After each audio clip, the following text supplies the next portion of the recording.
অন্য সরকার এসে যারা এই গত 15 বছর এই দুঃশাসনকে সহযোগিতা করেছে, এই জালেমকে সহযোগিতা করেছে, তাদের পরিণতির জন্য আওয়ামী লীগের বিকল্প কোন সরকার আসতে হইলে এদের পরিণতি কিন্তু সরকার আমলে শুরু হয়ে গেছে।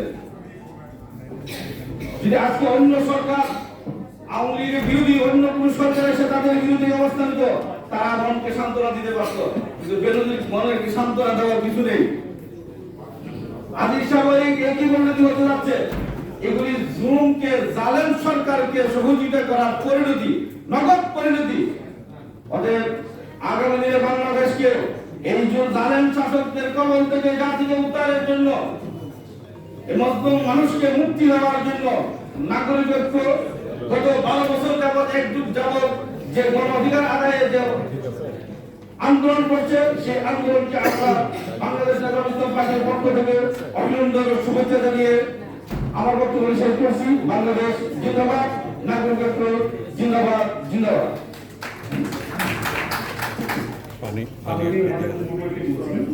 অনেক সিনিয়র নেতৃবৃন্দ এবং যারা অতিথিরা আছেন, অনেকে দাঁড়িয়ে আছেন, একটু আমাদের যারা নেতৃবৃন্দ আছেন তারা একটু খেয়াল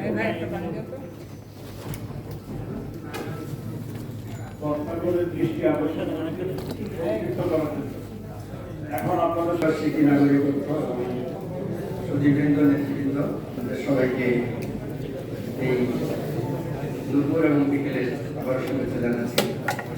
আমি ভেবেছিলাম আজকে 7ম প্রতিষ্ঠাবার্ষিকী, কিন্তু এখানে একটা আদর্শ, কারণ নাগরিকত্বের শুরুটা হয়েছে একটা সামাজিক আন্দোলন হিসেবে, এবং সেটা 17 সালে মূলত রাজনৈতিক দল আকারে সেটা যাত্রা শুরু করেছে। তো আমরা সবাই জানি যে আজকে রাজনীতির যে জায়গায় আমরা সে দাঁড়িয়েছি, এবং দেশের রাজনীতি, আন্তর্জাতিক রাজনীতি সবকিছুই আমাদের সামনে একটা শঙ্কা জাগাচ্ছে। আমি সকালে এখানে একটা অনুষ্ঠানে এসেছিলাম, সেখানে বলেছি যে আজকের পত্রিকার 4টা সংবাদ আমার চোখে পড়েছে। তার মধ্যে একটা হলো যে বেনজির সাহেব প্রায় 600 বিঘা জমি জোর করে নিয়েছেন সংখ্যালঘু ধর্মের, মানে ধর্মীয় সংখ্যালঘু, বিশেষ করে হিন্দু সম্প্রদায়ের লোকদের।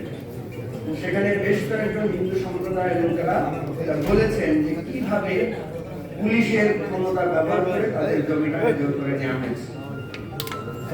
2 নম্বর সংবাদ যেটা, সেটা হলো আপনারা দেখেছেন গতকাল মালয়েশিয়ায় যাওয়ার জন্য হাজার হাজার বাংলাদেশি এয়ারপোর্টে ভিড় করেছে, এবং অনেকের টিকিটও নাই, তারপরে তারা এয়ারপোর্টে গিয়ে বসে আছে 3 দিন 4 দিন করে।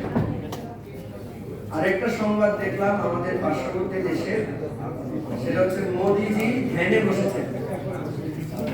নির্বাচনে জয়লাভ করার জন্য তিনি ধ্যানের আশ্রয় নিয়েছেন এবং 48 ঘন্টা ধ্যানে বসেছেন।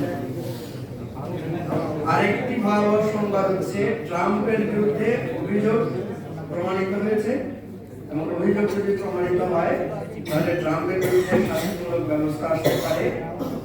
এই ঘটনা জানার পরে রিপাবলিকান পার্টির সমর্থকরা সোশ্যাল মিডিয়াতে গৃহযুদ্ধের হুমকি দিয়েছেন, এবং তারা বিচারকদের বিরুদ্ধে ভয়ানক থ্রেটমূলক কার্যক্রম, কথাবার্তা তারা বলেছেন। অর্থাৎ দেশের এই দুঃসংবাদ, দেশের এই ক্রান্তিকাল, বিশ্ব ক্রান্তিকাল সব মিলিয়ে আমরা এখন এমন একটা রাজনৈতিক জায়গায় আছি, সেখানে আমাদেরকে ভাবতে হচ্ছে যে এ থেকে আমরা কিভাবে মুক্তি পাবো।